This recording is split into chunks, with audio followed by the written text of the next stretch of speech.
Good morning, students. So today we are to start with chapter 7, that is the equilibrium price and output determination under perfect competition. Okay, so equilibrium of price refers to the condition जहाँ पर seller अपनी commodity को बेचने के लिए agree हो और buyer उस पर्टिकुलर प्राइस पर किसी कमोडिटी को खरीदने के लिए एग्री हो, राइट। तो वो कंडीशन क्या होती है, इक्विलिब्रियम प्राइस होती है। ठीक है, so we are going to read कि कैसे डिटरमाइन करते हैं परफेक्ट कंपटीशन में प्राइस को। Okay, so first of all we are going to see the definition of equilibrium prices. तो यहाँ पर 3 definitions are given. First one is given by professor J.K. Mehta, then professor Stigler and the professor Marshall. Okay, so professor Mehta से इसकी equilibrium जो point है तो वो actually है क्या। So the point worth nothing is that equilibrium denotes in economics absence of change in movement, while in the physical science it denotes essence of movement itself, right। सो इनका कहना है कि इकोनॉमिक्स में जो इक्विलिब्रियम पॉइंट होता है वो क्या होता है, absence of changes in movement, यानी यहाँ से आगे जो है प्राइजेस ना बढ़ेगी ना घटेगी, मीन्स फिक्स्ड हो जाती है यहाँ पर आकर के, क्योंकि सेलर और बायर दोनों का जो एक्सपेक्टेशंस होते हैं इस पॉइंट पर आकर के मिल जाते हैं। ठीक है, and according to professor Stigler equilibrium position is the position from where there is no net tendency to more.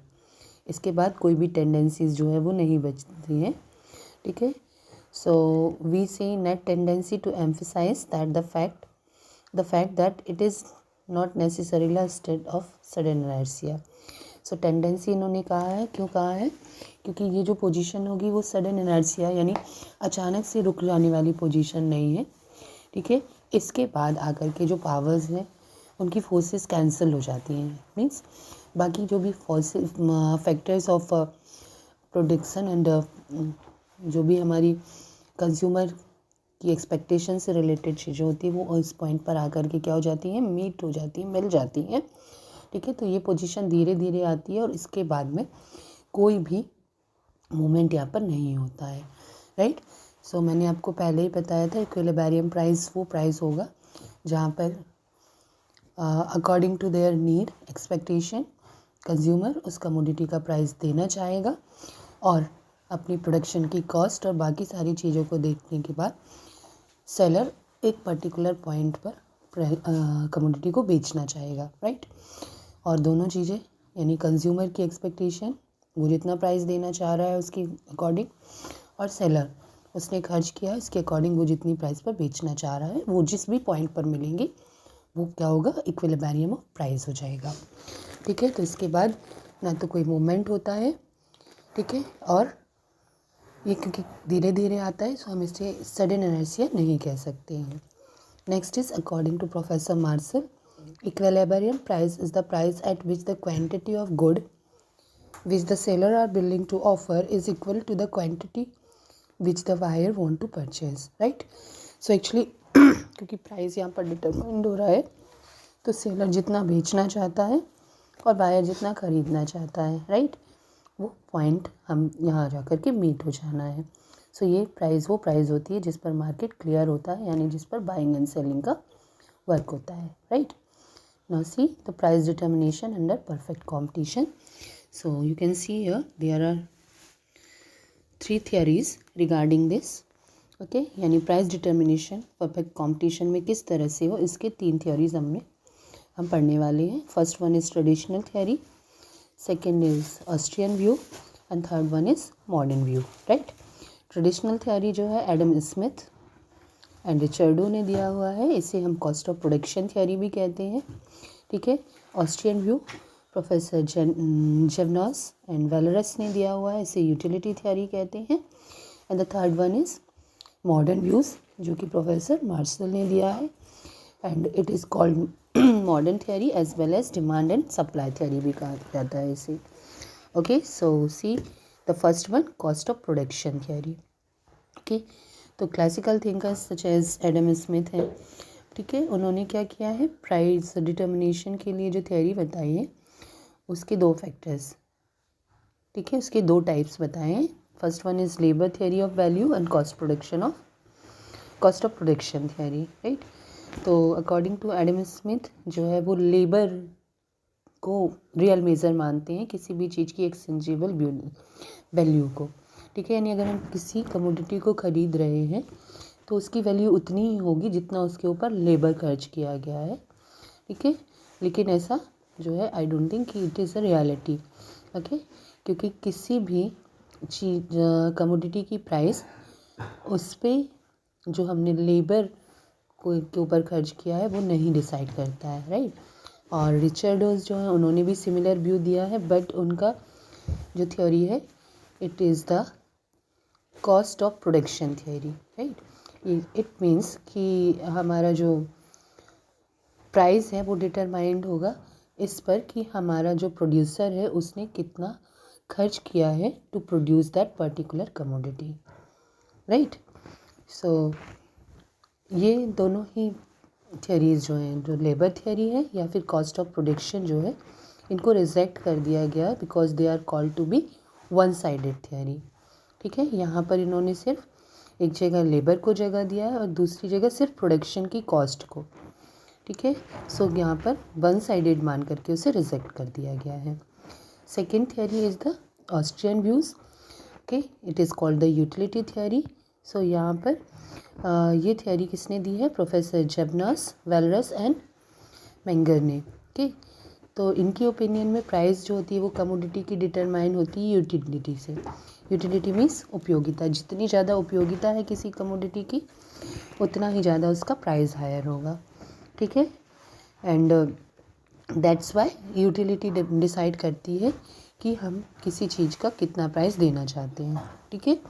But this theory was also criticise, इसको भी क्रिटिसाइज किया गया. क्यों? क्योंकि यहाँ पर सिर्फ डिमांड की हम बात करते हैं, सप्लाई साइड की हमने कोई भी बात की ही नहीं है, राइट. तो ये भी क्या है, इनकम्प्लीट थ्योरी है. So it was also called a one sided theory, इसलिए इसे भी क्या गया है, वन साइडेड थ्योरी कहा गया है, ओके. एंड एक और यहाँ बीच में पैरा है तो वो रिपीट हुआ है I think. So we are going to discuss about the third one, demand and supply theory. इसे दिया है डॉक्टर मार्शल ने और उन्होंने ये बताया है दैट प्राइस डिटर्मिनेशन जो होता है परफेक्ट कंपटीशन वो एक सिस्टमैटिक वे से होता है, ओके. एंड प्राइस जो होता है ना तो यहाँ पर हम ये कह सकते हैं कि कॉस्ट से डिसाइड होता है, ना ही हम ये मान सकते हैं कि यूटिलिटी से. Actually the cost of production and the utility both plays very important role जब हम बात करते हैं प्राइस डिटर्मिनेशन की, राइट. सो हमें यहाँ पे कॉस्ट ऑफ प्रोडक्शन भी देखना होता है और साथ ही साथ यूटिलिटी भी देखना होता है. दैट्स वाई डॉक्टर मार्शल जो है इन्होंने जो है क्या माना है दैट जैसे हम कह सकते हैं कि एक सिजर्स, पेयर ऑफ सिजर्स अगर हम लेते हैं तो हम वहाँ पर नहीं डिसाइड कर सकते हैं which of the blade is more important, right. कौन सा अपर ब्लेड है, कौन सा लोअर ब्लेड है, ये भी नहीं कह सकते. और उन दोनों ब्लेड्स में से कौन सा ब्लेड इम्पॉर्टेंट है टू कट एनीथिंग वो भी नहीं बता सकते, राइट. तो अगर हम चाहते हैं कि किसी चीज़ को कट कर रहा है तो दोनों ब्लेड्स जो हैं वो सिमिलरली यूज़फुल होते हैं. ऐसे ही जब हमें प्राइस डिटरमाइन करना होता है तो demand as well as supply दोनों इक्वली इम्पॉर्टेंट होते हैं. हम किसी एक के ऊपर प्राइस को डिटरमाइन नहीं कर सकते, राइट. तो जैसे कट करने के लिए अपर एंड लोअर ब्लेड के मिलने का एक जो पॉइंट होता है वहाँ पर कट होता है, ऐसे ही इक्विलिब्रियम ऑफ प्राइस वो पॉइंट होता है जहाँ पर सप्लाई और डिमांड दोनों आकर के मिल जाते हैं, right. So this is the best theory out of these three. जो हमने तीन थ्योरीज पढ़ी हैं उसमें से इसे हम बेस्ट वन मानते हैं क्योंकि यहाँ पर डिमांड और सप्लाई दोनों को ही कंसर्न किया गया है, दोनों का ही ध्यान रखा गया है, ठीक है ना. तो प्राइस जो है डिटरमाइन करने के लिए डिमांड और सप्लाई दोनों ही हमें देखनी होती है, ठीक है. तो डिमांड मतलब यूटिलिटी और supply means cost of production के बाद जो निकल करके आएगा, ठीक है. एंड ये भी हमें याद रखना होगा कि प्राइस जो है कंज्यूमर उतना ही देना चाहेगा जितना उसके लिए यूज़फुल है कोई कमोडिटी, और प्रोड्यूसर कोई भी कमोडिटी उसी प्राइस पर बेचना चाहेगा जिसमें उसे एटलीस्ट मार्जिनल कॉस्ट तो मिलती रहे, ठीक है, क्योंकि उससे कम बेचने के कंडीशन पर क्या होगा, उसके लिए प्रॉफिटेबल नहीं होगा प्रोडक्शन, ठीक है। तो मार्शल की थ्योरी को हमने 3 पार्ट्स में डिवाइड किया है, demand of commodity, right, supply of commodity and equilibrium of demand and supply, okay.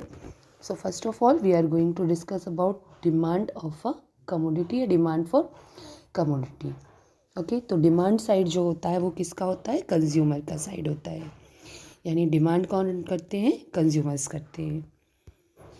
So ये कंज्यूमर साइड होता है और कंज्यूमर जो है वो उतना ही मनी पे करना चाहेगा कमोडिटी के लिए जितना कि उसके लिए उसकी यूटिलिटी है ना। We have to remember one more thing कि किसी भी चीज़ की यूटिलिटी जो है वो धीरे धीरे कम होती जाती है as soon as the supply increases, right. हमने स्टार्टिंग में जब हमारा स्टार्टिंग के चैप्टर्स हमने डिस्कस किए थे, we have read one of the example जहाँ पर हमने एक चपाती का एग्जाम्पल लिया था that as soon as we consume 1 chapati we have more utility. उसके बाद जैसे जैसे हम लेते जाते हैं तो यूटिलिटी उसकी कम होती जाती है, राइट। ऐसा ही कमोडिटीज़ के मामले में भी होता है, जैसे ही हमारे पास फर्स्ट वन आता है वो हमारे लिए मोर यूज़फुल होता है एंड धीरे धीरे उसकी यूटिलिटी कम होती जाती है और फाइनली वो नेगेटिव भी हो सकती है, ठीक है। तो मार्जिनल यूटिलिटी के बराबर ही हम क्या है प्राइस देने के लिए एग्री करेंगे as a consumer, okay. So marginal utility के बराबर हम क्या करना है, किसी कमोडिटी का प्राइस पे करना है, ओके। तो इसे हमने अपर हैंड लिमिट माना है, यानी हम एज अ कंज्यूमर जो प्राइस देने के लिए एग्री हैं that will be decided by the utility, ठीक है। So just see this graph, okay. यहाँ पर क्या दिया हुआ है हमारे, ओके, यहाँ पर price and demand, okay. This is the price and this one is the demand here. So you can see कि as soon as the price goes higher आपका डिमांड जो है वो क्या होता जा रहा है, कम होता जा रहा है, ठीक है। when the price was 5, right, so demand जो है वो क्या रहेगी 30, ठीक है। धीरे धीरे आपकी जो प्राइजेस हैं वो क्या होते जाएंगे, कम हो जाएंगे। Just see this table first, here you can see that कि at the price of 1 the demand is 25, right। तो जब हमारी प्राइस जो है वो कम है तो डिमांड हमारी ज़्यादा है, और as soon as the price increases demand जो है वो भी क्या होती जा रही है, कम होती जा रही है, ओके। सो हम ये कह सकते हैं कि यूटिलिटी, क्योंकि हमारे पास ऑलरेडी चीज़ें पहुंच गई हैं तो क्या होती है, कम होती जा रही है, साथ ही साथ जैसे जैसे प्राइस बढ़ेगा हमारी डिमांड जो है वो भी डाउन होती जाएगी, राइट। यानी with each increase in the price हम अपनी डिमांड को क्या करते हैं, कम करते जाते हैं, लिमिटेड करते जाते हैं, ठीक है। सो ये है कंज्यूमर का साइड जिसे हम डिमांड कहते हैं। Next we are going to discuss about the supply side जो कि है प्रोड्यूसर का side, right. So let's see supply of commodity, okay. So supply side refers to the side of the producer or the seller, right। और ये जो होता है वो 5 फैक्टर्स पर डिपेंड करता है। The factors are land, labour, supply, organisation and enterprises, means LLCOE, ठीक है। क्यों ये डिपेंड होता है, क्योंकि ये जो है वो है factor of production. Factor of production यानी जहाँ पर हमारा प्रोड्यूसर पैसा लगा रहा है, ओके। सो ऑब्वियसली वो चाहेगा कि जो भी पैसा उसने यहाँ पर खर्च किया है for land, labour, capital, organisation and enterprises, right, इनका कॉस्ट उसे जब वो किसी कमोडिटी को बेच रहा है तो उसे मिले, ओके। तो कोई भी प्रोड्यूसर जो है वो उससे कम पैसा कभी भी नहीं लेना चाहेगा। मीन्स उससे जो भी उसने LLCOE पर पैसा खर्च किया है उससे कम में अपनी कमोडिटी को बेचना नहीं चाहेगा। But we should also remember that कि प्रोडक्शन जो होता है वो operation of law of diminishing return से इन्फ्लुएंस होता है। Okay, and what does law of diminishing return says कि in the starting the return increases, then it gets constant and lastly it goes decreasing, right. तो minimum limit जो होती है which a producer will take before the selling of the product, right. Due to this operation of law of diminishing return the cost of the commodity will increase at first. ठीक है, तो minimum limit जो होती है seller के लिए वो होती है कि आपका जो मार्जिनल कॉस्ट है उसके बराबर उससे पैसा मिले। ठीक है, और साथ ही साथ वो ये भी ध्यान रखेगा कि जो भी उसने प्रोडक्शन पर खर्च किया है वो एटलीस्ट उसे रिटर्न में मिलता जाए। ठीक है, now you can see this figure और 7.2 यहाँ पर you can clearly see that this is the price and this is the supply.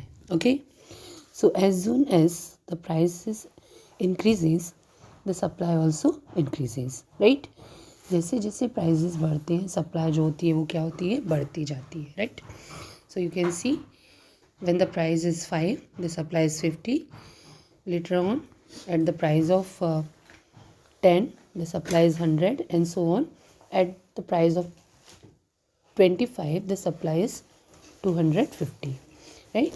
सो जैसे जैसे प्राइस इंक्रीज होगा सप्लाई जो है वो क्या होगा, बढ़ता जाएगा।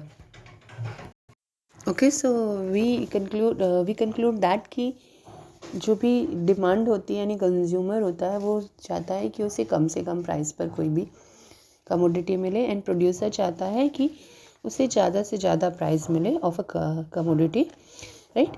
सो थर्ड जो हमारा पार्ट है that is the equilibrium of demand and supply.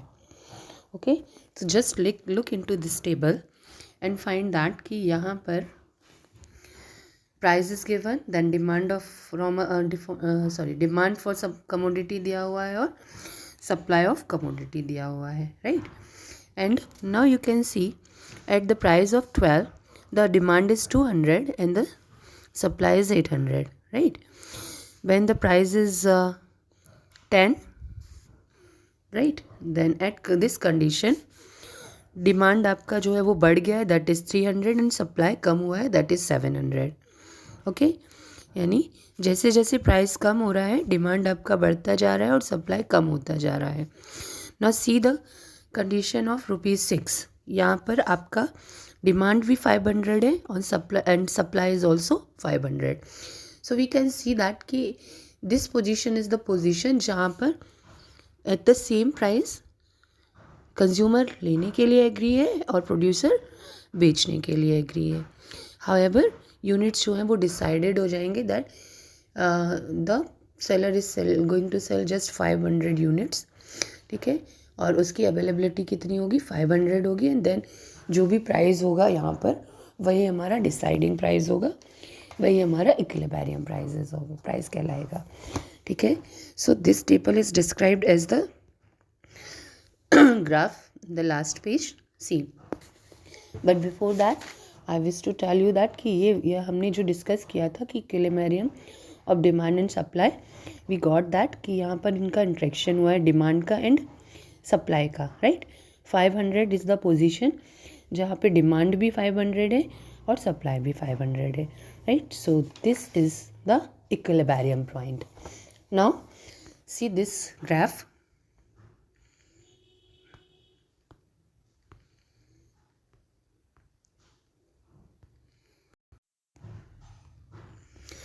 So here D and D is the demand curve and S. This is the supply curve, this is the demand curve.